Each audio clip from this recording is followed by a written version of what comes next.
There's no feeling more discouraging than starting over, and that's what you're about to experience if you keep playing this game. It's going to be deeply frustrating. You might trade some of that frustration for disappointment if you are willing to admit that the mistake was yours and only yours, but the feeling will only get more intense the longer you play. You're going to want to keep playing, and every time you don't, every time you find the strength to keep going, you will only be setting yourself up for a bigger fall. And if you manage to get to the top, will that make you feel good? Will you feel that it's all been worth it? I think you will.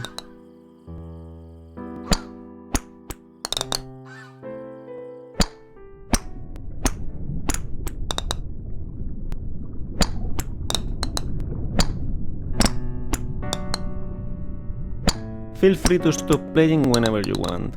Your progress will be saved automatically. Your loss of progress too.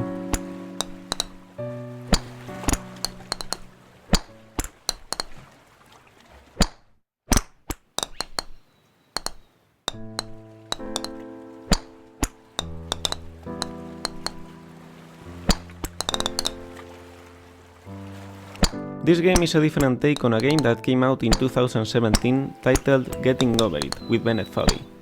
The author of that game, Bennett Foddy, was an Australian designer known at the time as the father of intentionally bad controls.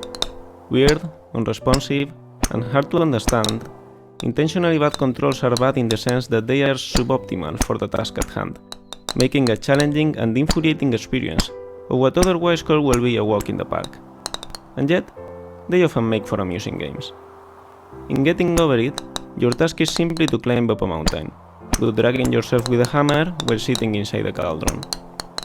No amount of forward progress is guaranteed. Some cliffs are too sheer or too slippery, and the player is in constant danger of falling and losing everything. I watched a video of Bennett Foddy playing his own game, and it was interesting to see how erratically he approached his own challenges.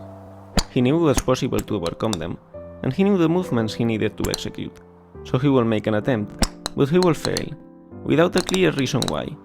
So he will try again, exactly the same movements he attempted the first time, and he will repeat this process until, eventually, it actually worked, giving the impression that the challenge was more about perseverance and luck than precision.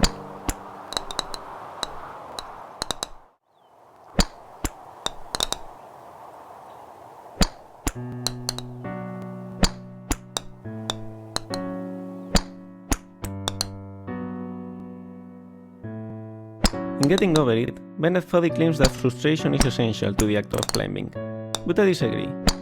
Frustration might be essential to having a real challenge, an obstacle that you are not guaranteed to be able to overcome, but the act of climbing itself can be enjoyable. Climbing in Getting Over It is not frustrating because you can easily fall down and lose all your progress, but because controlling the main character is infuriating. Of course, falling and losing all your progress is also frustrating, but the worst part is not that you have to climb it all over again, it's that you have to fight with the controls while doing so. This game is pretty much like Getting Over It. You need to climb up a wall made of pre-made assets while the game creator talks to you about the game itself. And the point of the game is built around the fact that it's a very hard challenge and you can easily lose all your progress at any time. The main difference, what makes this game more than just a clone of the original, is its controls. Not only because hitting a ball is quite different from pulling yourself with a hammer, but because it's easy and intuitive to control. You hit the ball with a certain force at a certain angle, and that's it.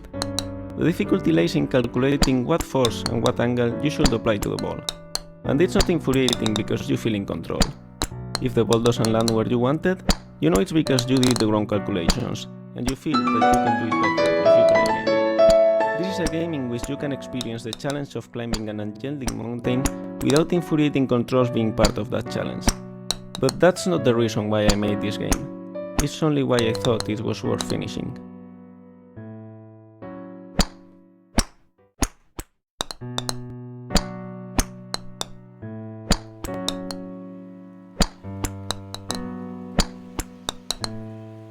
So, why did I make this game?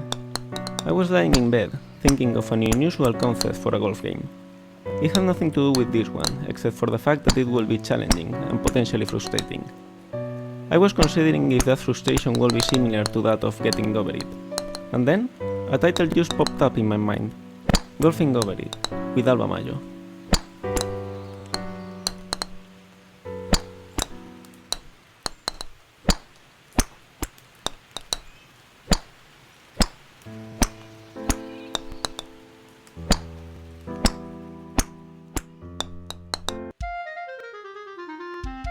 I generally hate having to repeat a part of a video game over and over until I can beat it.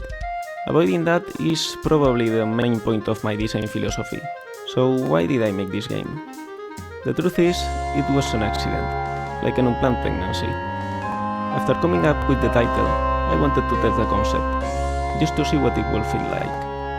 I created the ball and the controls, then I started building and testing the world. And it was fun. It was so much fun. I got into a deep state of flow.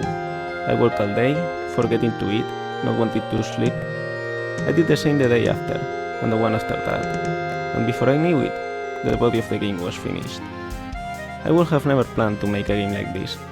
Even if we forget my design principles for a moment, I would have never made a game that lives only as the shadow of another one. It feels cheap. It doesn't reflect well on me as an artist. And yet, I couldn't bring myself to stop there, to delete the game and move on. I felt like this game deserves to be made. In the end, I decided to embrace this fate. I will finish making this frustrating game, and I will make it all about this relationship to getting over it, like an unofficial spiritual sequel.